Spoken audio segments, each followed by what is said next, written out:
여러분들은 고등학교 때 보던 영화 혹시 기억나시나요? 저도 고등학교 때 굉장히 잔인했던 영화로 기억되는 작품이 하나 있어요. 혹시 쉰들러 리스트라고 아시나요? 유대인 대학살을 다룬 영화인데요. 이번 주 북클럽 선정 도서인 빅터 프랭클의 죽음의 수용소에서 라는 책을 읽으면서 그 영화의 한 장면과 유대인들의 대학살에 대한 내용을 조금 더 자세히 알게 되었습니다. 관점은 수용소에 함께 수감되었던 정신과 의사인 프랭클 박사의 관점에서 쓰여진 책이었습니다. 그럼 그중 일부를 한번 저와 들어보시겠어요?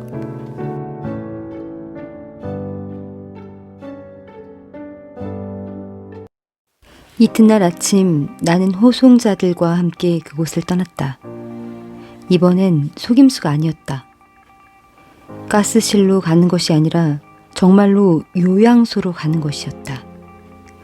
나를 불쌍하게 생각했던 사람들은 우리가 새로 들어간 수용소보다 훨씬 혹독한 기근에 시달렸던 그 수용소에 그대로 남아있었다.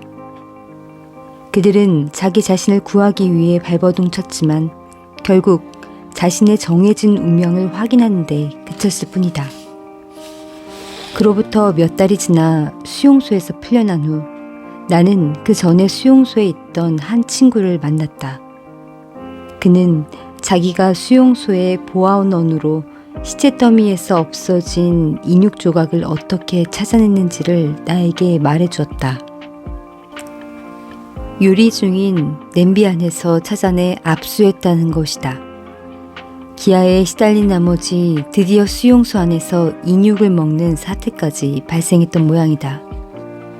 내가 때맞춰 그 수용소를 잘 떠난 셈이다. 이것이 테헤란에서의 죽음이라는 이야기를 연상시키지 않는가? 한 돈 많고 권력 있는 페르시아 사람이 어느 날 하인과 함께 자기 정원을 산책하고 있었다. 그런데 그 하인이 갑자기 비명을 지르면서 방금 죽음의 신을 보았다고 했다. 죽음의 신이 자기를 데려가겠다고 위협했다는 것이다. 하인은 주인에게 말 중에서 가장 빨리 달리는 말을 빌려달라고 애원했다. 그 말을 타고 오늘 밤 안으로 갈 수 있는 테헤란으로 도망을 치겠다는 것이었다.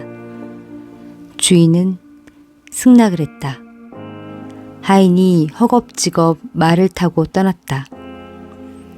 주인이 발길을 돌려 자기 집 안으로 들어갔다. 그런데 이번엔 그가 죽음의 신과 마주치게 되었다. 그러자 주인이 죽음의 신에게 물었다. 왜 그대는 내 하인을 겁주고 위협했는가? 그러자 죽음의 신이 대답했다. 위협하지 않았습니다. 다만 오늘 밤 그를 테헤란에서 만나기로 계획을 세웠는데 그가 아직 여기 있는 것을 보고 놀라움을 표시했을 뿐이지요. 수용소에 있는 사람들은 어떤 결정을 내리는 일과 어떤 일이든지 앞장서서 하는 것을 두려워했다. 이것은 운명이 자기를 지배한다는 생각을 강하게 갖고 있었기 때문이다. 그래서 사람들은 어떤 방식으로든 운명에 영향을 주는 일을 피했고 대신 운명이 자기에게 정해진 길을 가도록 했다. 게다가 심각한 무감각 현상이 팽배해 있었다. 무감각은 수감자들의 감정에서 적지 않은 비중을 차지하는 것이었다. 때론 확실한 결정을 내려야 할 때도 있었다.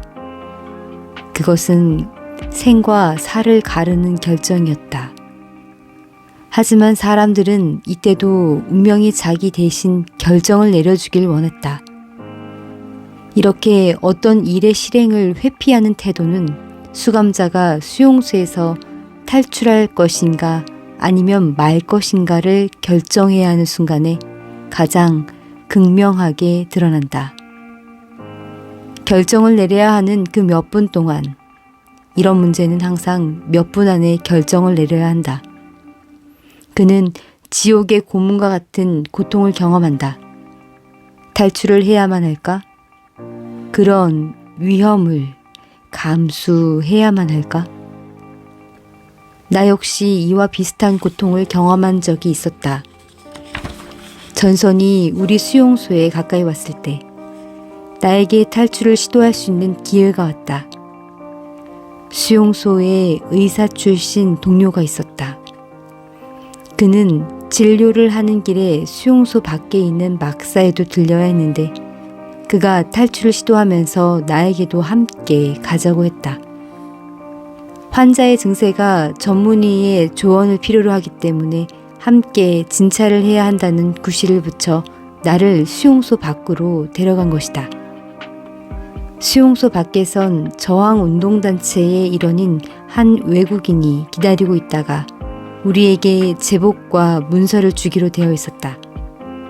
하지만 마지막 순간에 기술적인 문제가 생겨서 다시 수용소로 돌아가야 하는 상황이 되었다. 그래서 우리는 그 기회를 식량, 상한 감자 몇 알에 불과하지만 식량을 준비하고 배낭을 구하는 데 쓰기로 했다. 먼저 우리는 여자 수용소에 있는 막사로 뛰어들어갔다. 여자들이 다른 수용소로 옮겨갔기 때문에 안이 텅 비어 있었다. 막사 안은 무질서 그 자체였다. 많은 여자들이 보급품을 받은 다음 서둘러 떠난 것이 분명했다. 넉막 옷, 지푸라기, 상한 음식, 깨진 질그릇들이 어지럽게 널려 있었다. 어떤 그릇은 여전히 상태가 좋아서 꽤 쓸모 있어 보이는 것도 있었다. 하지만 이것은 가져가지 않기로 했다.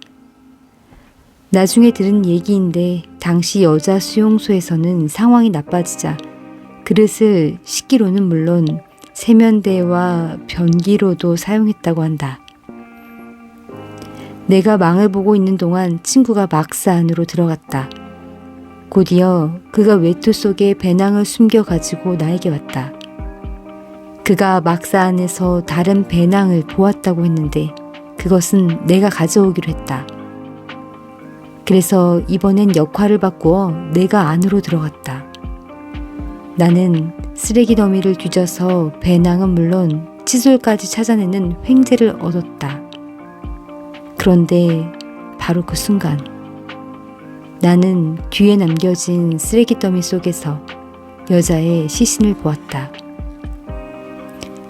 소지품을 모두 챙기기 위해 나는 내 막사로 뛰어들어갔다.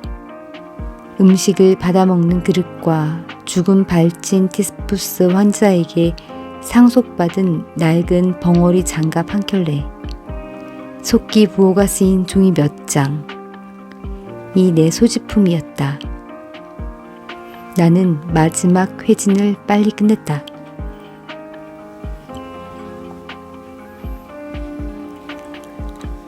평범하고 의욕 없는 사람들에게는 비스마르크의 이 말을 들려주는 것이 좋을 것이다. 인생이란 치과 의사 앞에 있는 것과 같다.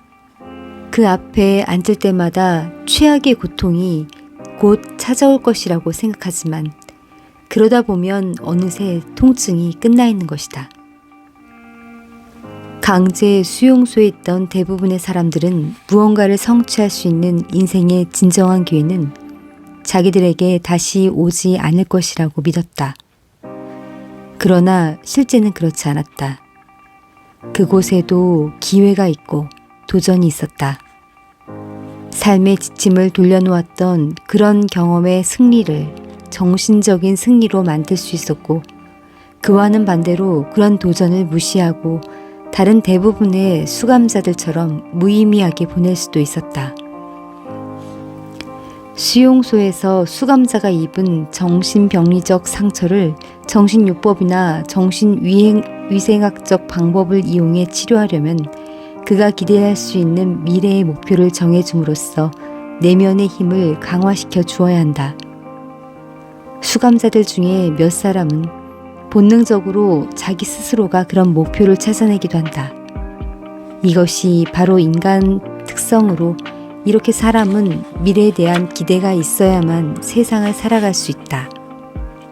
기대를 갖기 위해 뜻대로 자기 마음을 밀어붙여야 할 때가 있음에도 불구하고 인간의 존재가 가장 어려운 순간에 있을 때 그를 구원해 주는 것이 바로 미래에 대한 기대다.